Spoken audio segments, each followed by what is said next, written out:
From the Detroit Free Press, in the heart of the Motor City, it's Tuesday, December 24th. Here are today's top stories. Brought to you by JB's Smokehouse, located inside Bush's Fresh Food Market of Canton.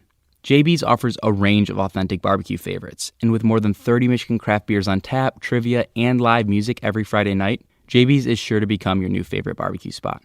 I'm staff writer Bill Leitner with the Detroit Free Press. It sounds like a bad movie. A poisonous green liquid suddenly gushes from a freeway wall. That was the recent news from the Detroit suburb of Madison Heights. But just what is this green liquid, and what made it suddenly start sloshing onto I-696, closing 2 lanes? That's the subject of my next story in the Detroit Free Press.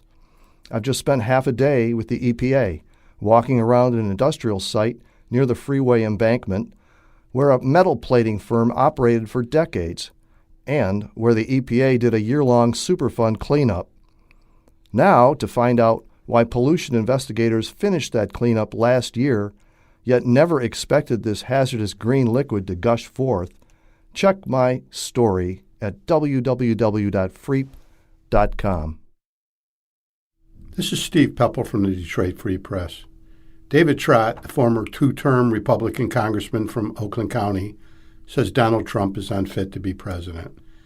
In a letter published in Atlantic, Trott said Trump is psychologically, morally, intellectually, and emotionally unfit for office. Trott said the president's inability or unwillingness to follow normal decision-making protocols has created chaos in America's foreign policy and put the U.S. at risk. He says he's considering voting for a Democrat next year.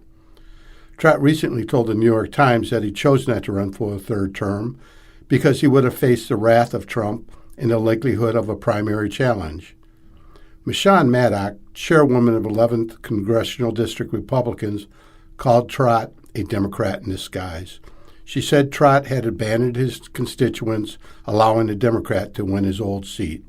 On Sunday, she tweeted, "So Trott, please crawl back into your very little hole." This is Bisma Pervez with the Detroit Free Press. On Sunday night, traffic came to a halt on I-94. Why? Because a group of people blocked traffic to let a red Camaro do donuts in the middle of the freeway. The driver circled around multiple people who were dangerously close. They seemed to be part of the stunt.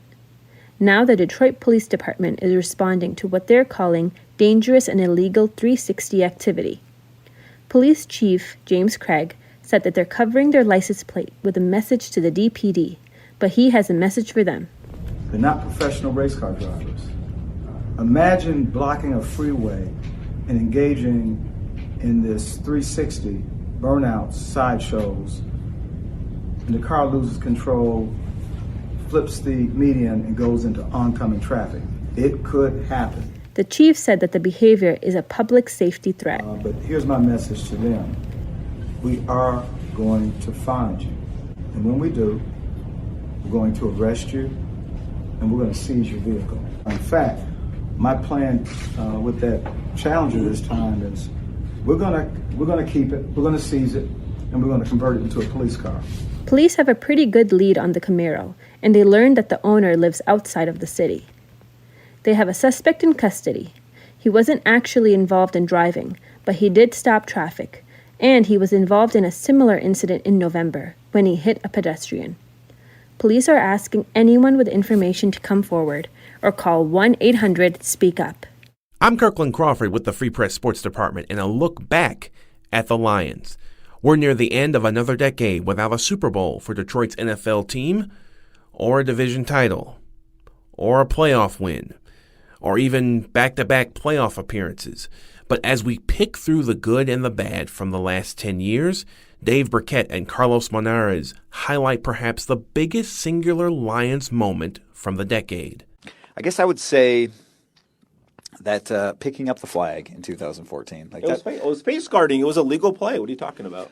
No, I think – look, I've said it before. There were a lot of other things that happened after that play. Absolutely, and that's not the single biggest reason. And Matthew Stafford should have thrown to Calvin Johnson, who was running completely free in the middle of the field. We've dissected that one, too, a time or two. But I think everything that happened in the fallout from that game, right? I mean, they were so close to winning their first game in 25 years, their first playoff game in 25 years. And I don't know. It's not like I think they were going to be a Super Bowl team had they won it, but certainly they had a chance the next week. The Lions have one more chance to make a memory for this decade on Sunday as they end this forgettable season with a home date against the Packers. For more stories from the Detroit Free Press, be sure to check out freep.com. That's FREEP.com. If you want to support our quality local journalism, subscribe. Go to freep.com/special offer. See you tomorrow.